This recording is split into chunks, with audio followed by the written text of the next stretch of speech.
FNAF World is a game where you're expected to die many, many times. God damn it, Balloon Boy. But unlike games such as Pokemon, FNAF World automatically heals all of your team right after a fight. Even getting a game over doesn't really affect you other than being a slight nuisance. So what if I were to take the hardest Pokemon challenge, a Nuzlocke, and mix it with FNAF World? Well, I bring you to something I like to call a FNAF LOCKE.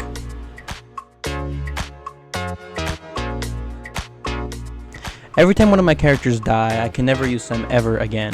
If I lose all available characters, it's game over, and I must start a new game. I must play on hard mode, no gift boxes, and none of the overpowered bottom row characters. I want to make sure this was as difficult as possible. My main goal was to kill the security robot at the end, Scott too if I was able to, but my main goal resided with security. So, are you guys ready? Welcome to the FNAF LOCKE.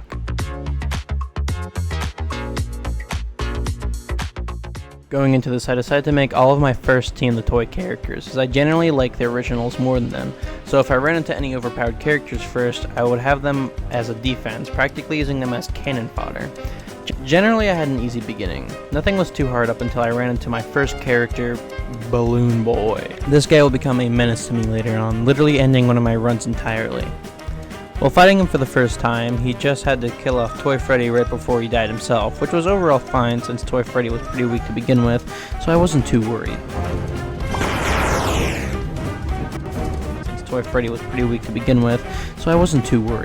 But then I was hit almost immediately after with another character. Phantom Freddy ran right in and killed Toy Bonnie. Despite this loss, we were able to replace him with Phantom Freddy, who would be an integral piece to my strat for this run early game. Speaking of which, let's dive right into that. My strat for this was to have a healer, Phantom Freddy, and two high damage characters.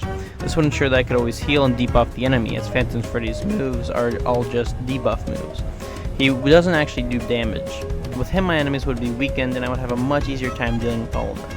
After leveling up for some time, I was quite confident that I would be able to take on the wood chipper. By now I had a pretty good early team put together and had 3 bites already, and I was more than correct. I didn't lose a single character.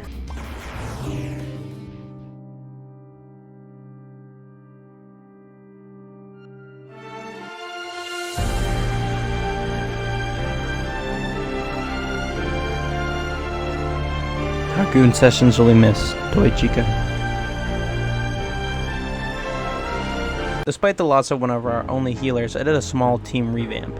Some more level grinding and then it was off to the snow area. The difference in enemy level is dramatic in the snow area for beginners.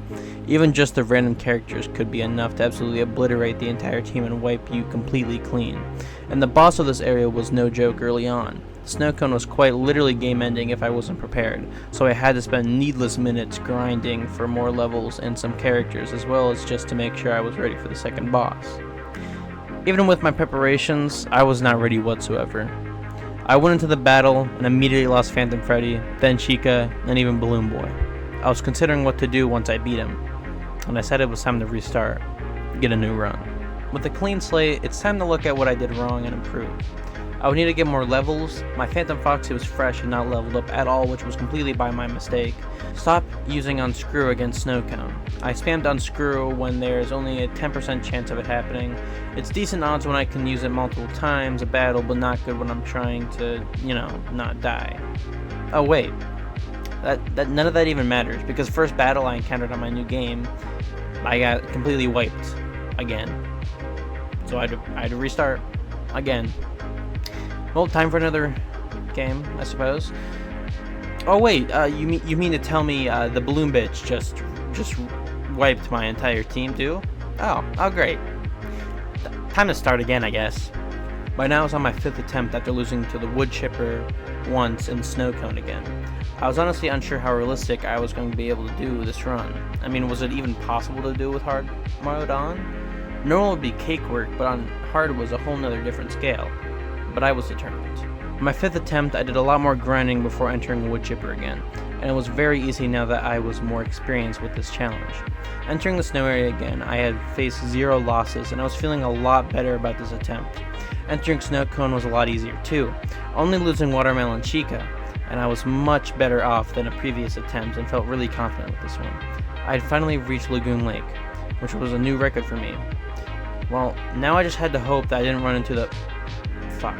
Regardless of that mishap, I also ran into one of the mad endos, which I got very scared immediately, but was much easier than it should have been.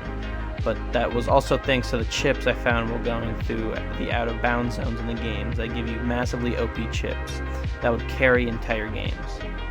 I was making Unreal progress very fast, advancing into the Carnival and even beating Brow Boy with relative ease.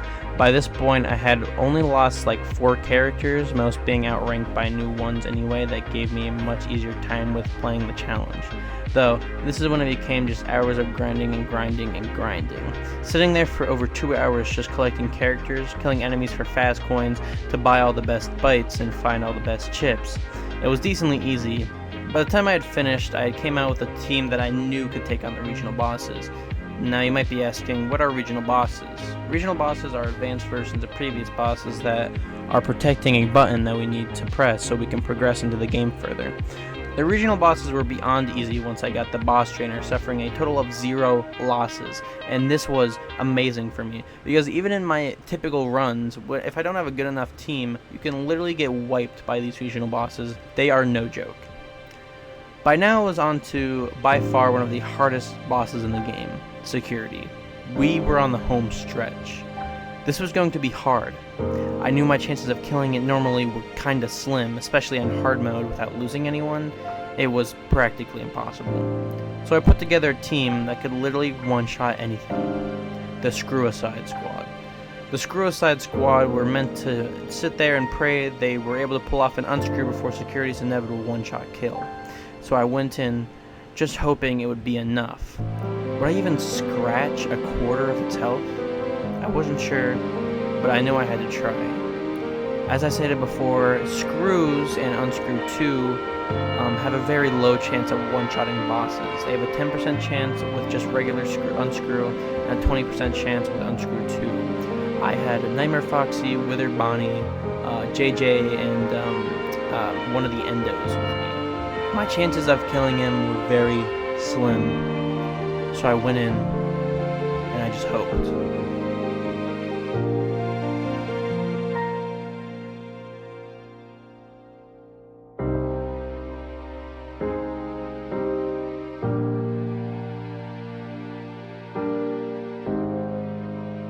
I had done it with the man himself, Withered Bonnie, the legend.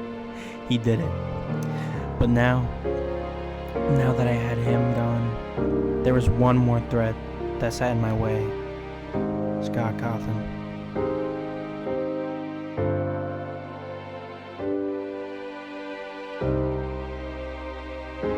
That's a real dedication. Great job. Most people are content playing a game on normal mode, but not you. There is always an overachiever in the bunch, I guess that's you. So it's your fault then, for my misery. It's never enough for you people. Don't you get it?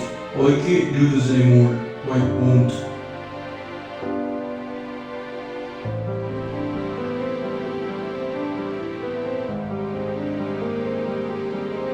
It was fun being the Buckmaster, but now I grow weary.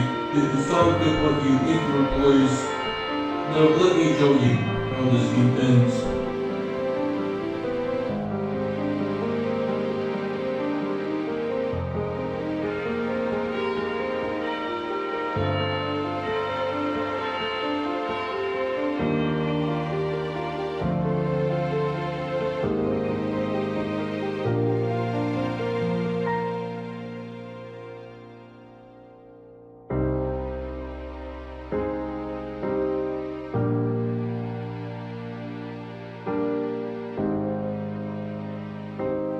I had lost. Everything I had worked for, over 4 hours of gameplay, just gone like that. I had no more useful characters, and now I'd have to refight Security on top of this. This run was over, and the game I had spent so much time on was done with. I lost. Despite the challenge being mostly easy, after a while, it was still one of the hardest things I have ever even bothered attempting to do on FNAF World. My final thoughts: is this even beatable? Yes. I think you could definitely beat this if you got all the best bites, chips, characters, everything. You would just have to spend way more time grinding. I mean, like hours more grinding, probably. I'm not actually sure. I don't know the time on that. If you guys would like to attempt this, I'd say go for it, and I'd love to see your videos made on it. I got this idea from a pretty popular YouTuber, Astral Spiff. So if you'd like to see the original video, it's linked in the description. And to not waste any more of your guys' time by yapping, this is the end of the FNAF Lock. Hope you guys enjoy. Alright guys, so this is a little thing at the end. I don't want to script this. This is just me talking to you guys. For the most part, I really enjoyed doing this challenge. I thought it was really fun. One of the things that I didn't realize I did was the entire gameplay is muted. So anything that you hear is just my voice. Like, it's just like the game and my voice. There's no sound, so I overlaid the music for like the bosses and stuff into it when you guys see the clips. So the reason you guys don't hear like the damages being taken and stuff, that's definitely why. It's kind of impossible for me to fix that. I didn't want to replay it because I liked the footage I got. I thought the footage I got was pretty good. It was pretty well put together.